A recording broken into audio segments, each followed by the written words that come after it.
اعوذ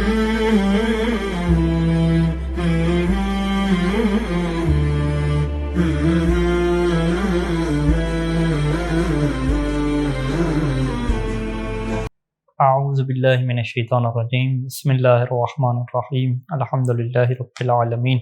صلی اللہ علی محمد وآلہ اجمعین واللعنۃ الدائمۃ علی اعداء محمد وآل محمد اما بعد وفقنا اللہ وإیاکم للعلم والعمل الصالحین انشاءاللہ تعالی۔ السلام علیکہ یا ابا عبداللہ الحسین۔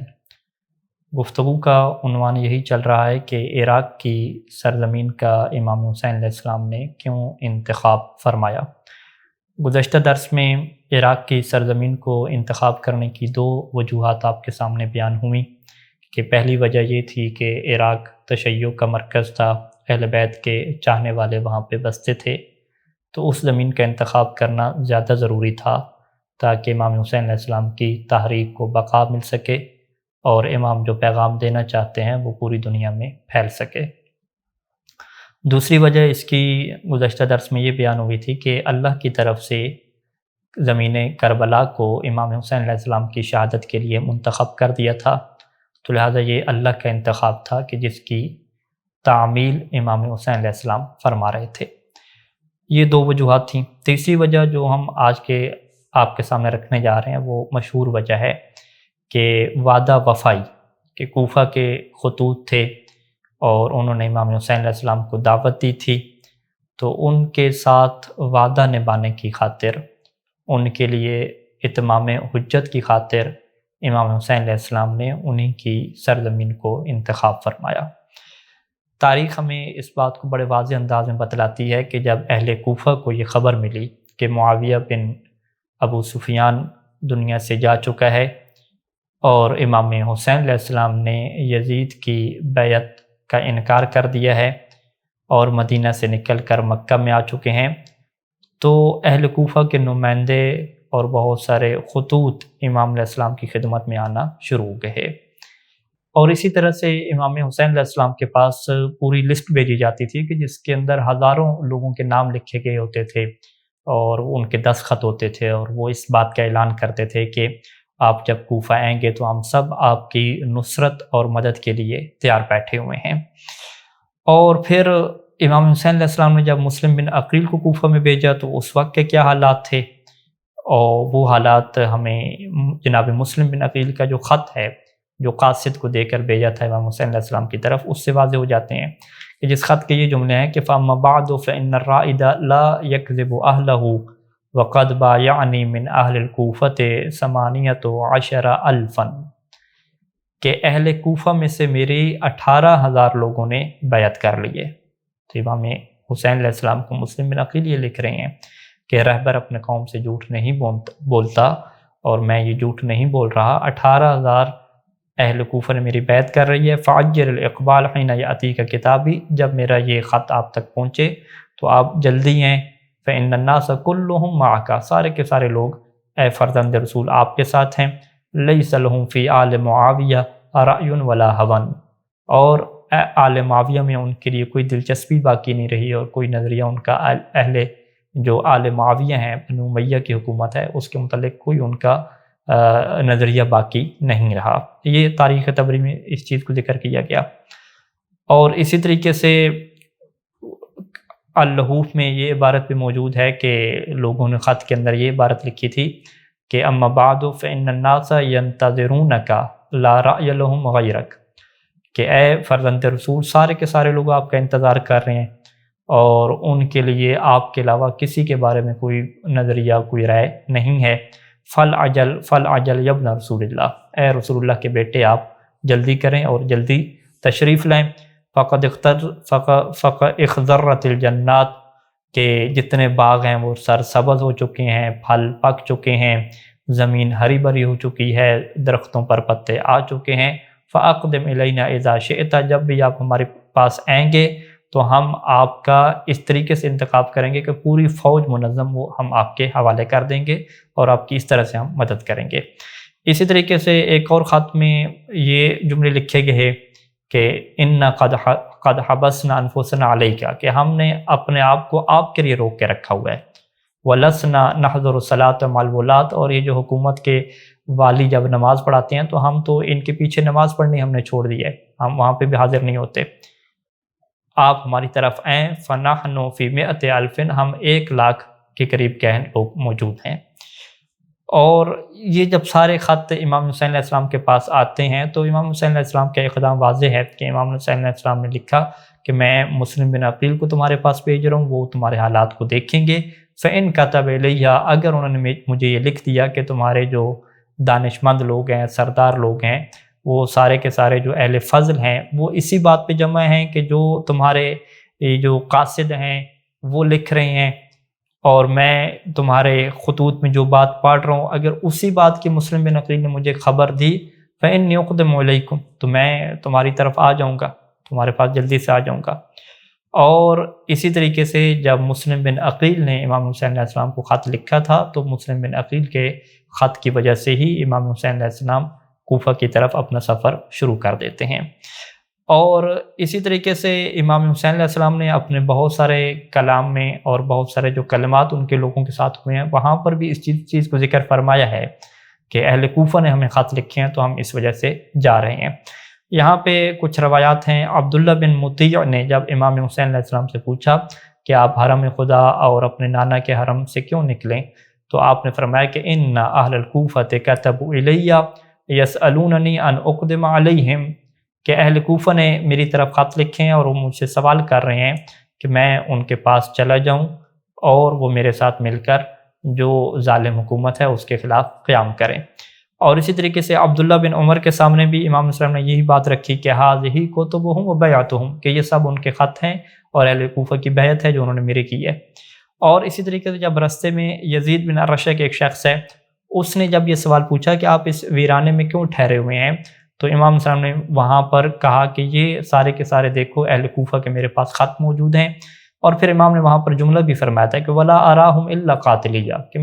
میرا جو سمجھنا ہے وہ یہی ہے کہ میں انہی لوگوں کی وجہ سے قتل کر دیا جاؤں گا۔ یعنی امام ساتھ یہ بھی بتلا رہے ہیں کہ یہ خط جو ہے وہ ان کے میرے پاس ہیں، انہوں نے میری بیعت کی ہوئی ہے، میں جا رہا ہوں، اور ساتھ یہ بھی اپنا نظریہ پیش کر رہے ہیں کہ میرا جو سمجھنا ہے کہ میں انہی کی وجہ سے جو ہے وہ قتل کر دیا جاؤں گا۔ اور اسی طریقے سے جب ترماح جو ایک شخص ہے اس نے امام علیہ السلام کو مشورہ دیا کہ آپ ایک جو بڑی پہاڑیاں ہیں اس علاقے کی طرف چلے جائیں تو بچ جائے گی آپ کی جان، تو امام علیہ السلام نے وہاں پہ ایک جملہ یہ ارشاد فرمایا تھا کہ ان بینی و بین القوم موعدا اکرہ ان اخلفہم، کہ میرے درمیان اور اس قوم کے درمیان ایک وعدہ ہے، ایک عہد ہے، اور میں اس بات کو پسند نہیں کرتا کہ میں ان لوگوں کے ساتھ جو وعدہ کیا گیا ہے اس کو توڑ ڈالوں، اور ان کے ساتھ جو میں نے وعدہ کیا ہے، جو بات کی ہے اس کو میں ختم کر ڈالوں، میں اس بات کو پسند نہیں کرتا، لہٰذا میں کسی پہاڑیوں کی طرف اور ان علاقوں میں نہیں جاؤں گا، بلکہ میں اپنے اسی وعدے کو پورا کروں گا جو میرا اور اس قوم کے درمیان ہو چکا ہے۔ اسی طریقے سے ایک اور مقام پہ فرمایا، اور یہ بھی تاریخ تبری کے حوالے ہیں، کہ انہ قد بیننا و بین ہؤلاء القوم قول، کہ بے شک ہمارے درمیان اور اس قوم کے درمیان ایک بات ہوئی ہے کہ لسنا نقدر معه الانصراف، یہ جو بات ہماری طے ہوئی ہے اس کے ہوتے ہوئے ہمارے لیے یہ ممکن نہیں ہے کہ ہم اپنی اس بات سے پھر جائیں۔ جب ہم نے بات کر دی، جب زبان دے دی، وعدہ کر دیا، تو اب ہمارے لیے اس بات سے پھرنا ممکن نہیں ہے اور ہم پیچھے نہیں ہٹیں گے۔ تو امام علیہ السلام نے مختلف مقامات پہ اپنے عہد و پیمان کو نبھانے کی خاطر لوگوں کو بتلایا ہے کہ جو بات میں کر چکا ہوں اور جو بات اہل کوفہ کو کہہ چکا ہوں میں اس سے پیچھے ہٹنے والا نہیں ہوں۔ اب یہاں پہ ایک سوال اٹھتا ہے کہ جس کو کتب کے اندر ڈسکس کیا جاتا ہے، وہ یہ سوال رکھا جاتا ہے کہ جب اہل کوفہ نے اپنی جو ہے وہ بیعت اور جو دعوت تھی وہ امام علیہ السلام کی طرف بھیجی اور مسلم بن عقیل کی جو ہے وہ بیعت کی، تو امام حسین علیہ السلام تک یہ خبر پہنچ گئی تھی کہ انہوں نے اپنی بیعت کو توڑ ڈالا ہے۔ وہ جو انہوں نے بیعت کی تھی مسلم بن عقیل کی، انہوں نے وہ بیعت ختم کر دی ہے، انہوں نے امام حسین علیہ السلام کا جو نمائندہ تھا جناب مسلم بن عقیل اس کو تنہا چھوڑ دیا ہے اور دشمن کی حمایت کر لی ہے، دشمن کے ساتھ مل گئے ہیں۔ تو یہیں سے امام حسین علیہ السلام کے لیے یہ بات واضح ہو جاتی ہے کہ امام حسین علیہ السلام کے اوپر اب یہ ضروری نہیں رہا کہ اپنے وعدے کو اور اپنے عہد کو پورے کریں، اور امام علیہ السلام اگر یہ چاہیں تو اپنے سفر کو ختم کر دیں۔ جب انہیں یہ خبر مل گئی کہ جو اہل کوفہ نے باتیں کی تھیں وہ ان کے اوپر باقی نہیں رہے، اور مسلم بن عقیل کی وہ بیعت توڑ چکے ہیں، حکومت کے ساتھ مل گئے ہیں، تو امام حسین علیہ السلام نے اپنا سفر کیوں ترک نہیں کیا؟ اس کے باوجود وہ کوفہ کی طرف اپنے سفر کو کیوں جاری رکھے ہوئے ہیں؟ اس کی کیا وجہ ہے؟ حالانکہ امام حسین علیہ السلام کے اوپر کوئی وعدہ وفائی، کوئی عہد وفائی نام کی چیز ضروری نہیں رہی تھی، کیونکہ ان لوگوں نے خود وعدہ خلافی کر دی تھی، خود ان لوگوں نے عہد و پیمان توڑ دیا تھا۔ تو اس کے دو جواب دیے جاتے ہیں۔ ایک جواب جو عام طور پہ دیا جاتا ہے، جسے کچھ کتب میں لکھا بھی گیا، کہ کچھ اصحاب کا یہ خیال تھا کہ جناب مسلم بن عقیل اگر کوفہ میں آ رہے ہیں، جو ان کی حیثیت اور مقام ہے وہ ویسی حیثیت اور مقام نہیں ہے کہ جو امام حسین علیہ السلام کی ہے، یقیناً اس میں فرق ہے۔ تو ان لوگوں کا یہ سمجھنا تھا کہ اگر امام حسین علیہ السلام خود کوفہ میں ہوتے اور خود کوفہ میں آ جائیں تو تمام لوگ آپ کے ساتھ ملیں گے اور کوئی بھی آپ کی بیعت نہیں توڑے گا۔ چونکہ امام حسین علیہ السلام خود نہیں تھے، مسلم بن عقیل تھے، تو اس وجہ سے لوگوں کو جرأت ہوئی اور انہوں نے مسلم بن عقیل کی بیعت توڑ ڈالی۔ لیکن اگر خود فرزند رسول امام حسین علیہ السلام ہوتے تو پھر کوئی بھی بیعت نہ توڑتا۔ یہ جملے کچھ اصحاب کے شیخ مفید الرحمن نے کتاب الارشاد میں نقل فرمائے کہ وہ اصحاب یوں کہنے لگے امام حسین علیہ السلام سے کہ انک واللہ ما انت مثل مسلم بن عقیل، کہ اللہ کی قسم آپ مسلم بن عقیل جیسے نہیں ہیں۔ ولو قدمت الکوفہ، اگر آپ کوفہ میں آتے ہیں تو لکان الناس الیک اسرع، تو لوگ آپ کی طرف بہت تیزی سے آئیں گے۔ جتنا تیزی سے مسلم بن عقیل کی طرف لوگ نہیں گئے، اس سے زیادہ تیزی کے ساتھ وہ آپ کی طرف آئیں گے۔ تو لہٰذا ان کا یہ سمجھنا تھا کہ اگرچہ انہوں نے مسلم بن عقیل کی بیعت جو ہے وہ توڑ ڈالی، حکومت کی حمایت کر لی، لیکن اس کے باوجود اگر امام حسین علیہ السلام کوفہ چلے جاتے ہیں تو سب آپ کے ساتھ مل جائیں گے اور سبھی آپ کے ساتھ آ جائیں گے۔ یہ ایک بات ذکر کی جاتی ہے۔ دوسری بات جو تاریخ کے گہرے مطالعے سے اور امام حسین علیہ السلام کے کلام سے ہمیں ملتی ہے کہ امام حسین علیہ السلام کو یہ بات واضح پتہ تھی کہ اہل کوفہ ایسا نہیں ہے کہ امام حسین علیہ السلام کے ساتھ مل جائیں گے۔ انہوں نے امام حسین علیہ السلام کے ساتھ وفا نہیں کرنی، اور وہی لوگ سبب بنیں گے امام حسین علیہ السلام کے شہید ہونے کا۔ یہ حقیقت امام حسین علیہ السلام کو بھی معلوم تھی، نہ فقط امام حسین علیہ السلام کو بلکہ جو دیگر لوگ تھے ان کو بھی یہ حقیقت معلوم تھی۔ وہ بھی یہی مشورہ دے رہے تھے کہ اہل کوفہ دھوکہ دہی کے ساتھ آپ کو جو ہے وہ شہید کرنے کا سبب بنیں گے۔ تو جب یہ باتیں امام علیہ السلام کو موجود ہیں تو اس بات کے کہنے کی کوئی دلیل نہیں بنتی کہ آپ یہ کہیں یا کوئی یہ سوچے کہ امام حسین علیہ السلام کوفہ جائیں گے تو سارے کے سارے لوگ ان کے ساتھ مل جائیں گے۔ تو لہٰذا یہ بات واضح تھی کہ کوفہ میں چلے جائیں یا کربلا میں پہنچ جائیں، اہل کوفہ کے امام حسین علیہ السلام کے ساتھ ملنے کے جو امکانات ہیں وہ ختم ہو چکے تھے۔ وہ لوگ ظلم کی وجہ سے دبا دیے گئے تھے، ان کے دل تو امام حسین علیہ السلام کے ساتھ تھے، لیکن اتنی ان کے اندر ہمت نہیں تھی کہ وہ تلوار بھی امام حسین علیہ السلام کے حق میں امام کے دشمن کے اوپر اٹھا سکیں۔ اس طرح کے حالات نہیں رہتے، لیکن اس کے باوجود پھر امام حسین علیہ السلام نے اپنا راستہ کیوں نہیں بدلا، اور پھر کیوں کوفہ کی طرف نکلے گئے، اور کوفہ کی طرف جب ان کو نہیں جانے دیا گیا تو پھر کربلا کی طرف چلے گئے۔ اس کی کیا وجہ بنی؟ تو امام حسین علیہ السلام نے اس بات کو واضح کیا ہے، جس طرح گزشتہ روایات میں آپ سن چکے ہیں کہ ہم خاندان اہل بیت والے جب کسی سے وعدہ کرتے ہیں، جب کسی سے عہد کرتے ہیں تو اس کو پورا کرتے ہیں، اور اگر امام حسین علیہ السلام یہاں سے واپس پھر جاتے تو تاریخ میں کوئی بھی یہ اعتراض اٹھا سکتا تھا کہ دیکھو اہل کوفہ اگر پھر گئے تھے تو امام حسین علیہ السلام تو نہ پھرتے، وہ تو اپنی حجت کو تمام کرتے، یا خود اہل کوفہ بھی کہہ دیتے بعد میں کہ امام تو خود آئے نہیں ہیں، لہذا جب امام آئے نہیں ہے تو ہمارے پھرنے اور نہ پھرنے سے کیا ہوتا ہے، ہم نے تو بلایا تھا امام حسین علیہ السلام کو، تاکہ کوئی یہ اعتراض نہ کر سکے کہ ہم نے فرزند زہرا کو، فرزند رسول کو بلایا تھا اور وہ نہیں آئے تھے۔ اس اعتراض کو ہمیشہ کے لیے ختم کر دینا، اور خاندان اہل بیت کا جو ترہ امتیاز ہے کہ وہ وعدہ وفائی کرتے ہیں، اپنے عہد کو پورا کرتے ہیں، اس کو باقی رکھنے کے لیے امام حسین علیہ السلام نے اپنے ارادے کو نہیں بدلا، باوجود اس کے کہ امام علیہ السلام کو اس بات کا علم ہے کہ اہل کوفہ بیعت توڑ چکے ہیں، اہل کوفہ امام کے ساتھ نہیں ہوں گے، لیکن پھر بھی اتمام حجت کی خاطر تاکہ کل کوئی اعتراض نہ اٹھا سکے، امام حسین علیہ السلام اپنے سفر کو جاری رکھے ہوئے ہیں۔ اور یہی وجہ ہے کہ جب حر بن یزید الریاحی نے امام علیہ السلام کا راستہ روکا تھا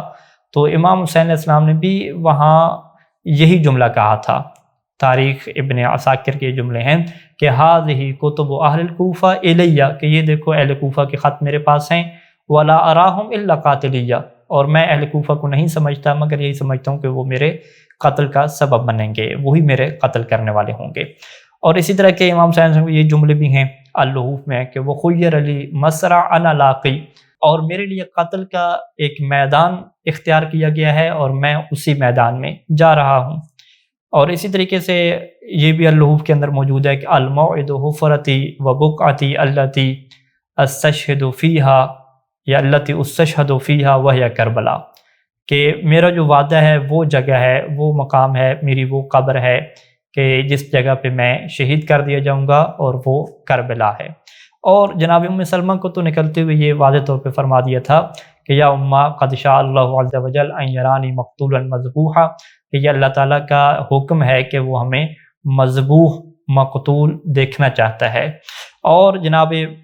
محمد بن حنفیہ اپنے بھائی کو بھی یہ بات کہہ دی تھی کہ اللہ تعالیٰ ہمیں یہ چاہتا ہے کہ ہم اس کی راہ میں قتل کر دیے جائیں۔ تو یہ ساری چیزیں جب امام حسین علیہ السلام کو پتہ ہیں تو اس کے باوجود پھر کیوں جا رہے ہیں؟ تو سوال کا جواب واضح ہے کہ امام حسین علیہ السلام کسی کے عذر کو بھی باقی نہیں رکھنا چاہتے، تاکہ کسی کا کوئی عذر باقی نہ رہے اور مکمل طور پہ اتمام حجت اس کے اوپر ہو جائے۔ یہ 3 وجوہات تھیں۔ چوتھی اور جو آخری وجہ ہے کہ عراق کی سرزمین کو انتخاب کرنے کے پیچھے ایک وجہ یہ بھی ہے کہ اللہ کے رسول صلی اللہ علیہ وآلہ وسلم نے امام حسین علیہ السلام کو یہ حکم دیا کہ آپ سرزمین عراق جائیں، آپ کربلا جائیں۔ تو اس سے ہم کیا کہتے ہیں کہ یہ حقیقت میں